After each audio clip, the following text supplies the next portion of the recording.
The Bible is a collection of books written down by many people, but inspired by God. There are 73 books in the Catholic Bible. The Old Testament, the first part of the Bible, dates back more than 1,000 years before Jesus. In addition to the stories of Adam and Eve, Cain and Abel, and Noah, we hear about how God chose Abraham to be father of a great nation, Israel. We also learn that the Israelites became slaves in Egypt and that God called Moses to lead them out of Egypt to the Promised Land. We also hear how over the centuries the Israelites strayed from God, despite all the prophets and other great leaders he sent to them, until finally they were conquered by foreign nations and taken into exile. It was another 70 years before they were able to return to their land, and another 400 years before God sent his Son, the promised Messiah, Jesus. The Old Testament prepares for the coming of Jesus and finds its completion and fulfillment in him. The second part of the Bible, called the New Testament, records the life of Jesus in the Gospels and the life of the early church in the Acts of the Apostles. It contains many letters written by the early Christians, especially the great missionary St. Paul. The book of Apocalypse or Revelation at the end of the New Testament tells of how Jesus will return to bring completion to what he began in creation. Reading the Bible has always been a really important part of our family life, and we read together with the children and help them to understand passages that may seem difficult. But it's so rich and wonderful because so many of the problems that we face in life, the answers lie in Scripture.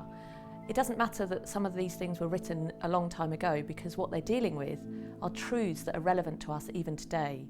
So it's very important to read Scripture with our children.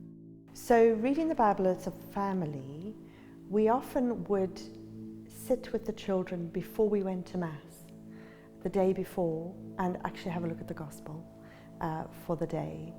And that's a wonderful way to actually read the Bible as a family. I'm personally doing a Bible study, which I play in front of them. So sometimes if they're there and I will press play and they would, wander around me, but they can see I'm doing it.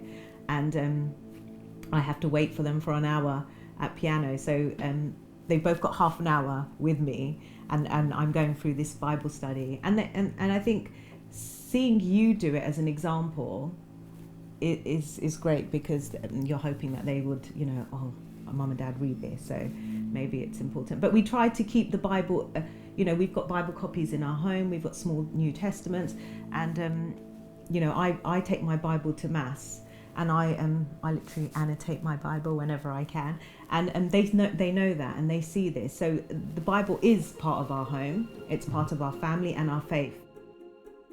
We read the Bible because it is the Christian guidebook to life, and it teaches us about God and who we are. When we read and pray with the Bible, we believe that God speaks through it, helping us to understand how he wants us to live.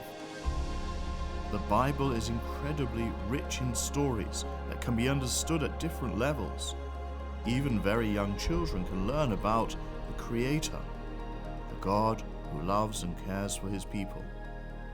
The key stories in the Bible are about love, trust, promises broken and kept, doing wrong and being forgiven. They're stories about people who, even though they lived a very long time ago, can still teach us important lessons today. It's really important as well to help the children access Scripture in other ways if we can find them, especially when they're young. So we've turned sometimes to some of the series that have been made about the Gospels or some of the stories in the Old Testament, and they found that really interesting, and it's prompted some questions from them that we can then explore together. My children's favourite biblical film was The Prince of Egypt. And I think, even though my eldest daughter is now 27, if I said to her, "Do you fancy watching The Prince of Egypt?" she would pop the popcorn and pop on a couch with me and we'd watch it again. Wonderful childhood memories and an absolute joy, and what a wonderful way to be able to talk about your faith with your children. But the way we wanted to bring it to life to them in a sort of age-appropriate way is that we found this action Bible, which is a comic Bible. I think there are several actually editions. It's like the Brick Bible and other things like that. Several versions of comic Bible, but this one is, that's the one we found. And it was Philip, I think. He just swallowed it all. He just read it, and then we found that his knowledge on this, especially the Old Testament books, was amazing. Jesus spoke in parables because they were memorable stories about the everyday life of the time that made people think, and usually had a twist at the end to drive the point home. Jesus talked to the ordinary people of the time about things they understood, like sheep, wheat, money and wine. When we think about stories we find most memorable, they usually begin with something that hooks our attention and often has a twist at the end. When someone is teaching us a new subject, it is often easier for us to understand if they use images that we are familiar with to help explain the newer, more unfamiliar topic.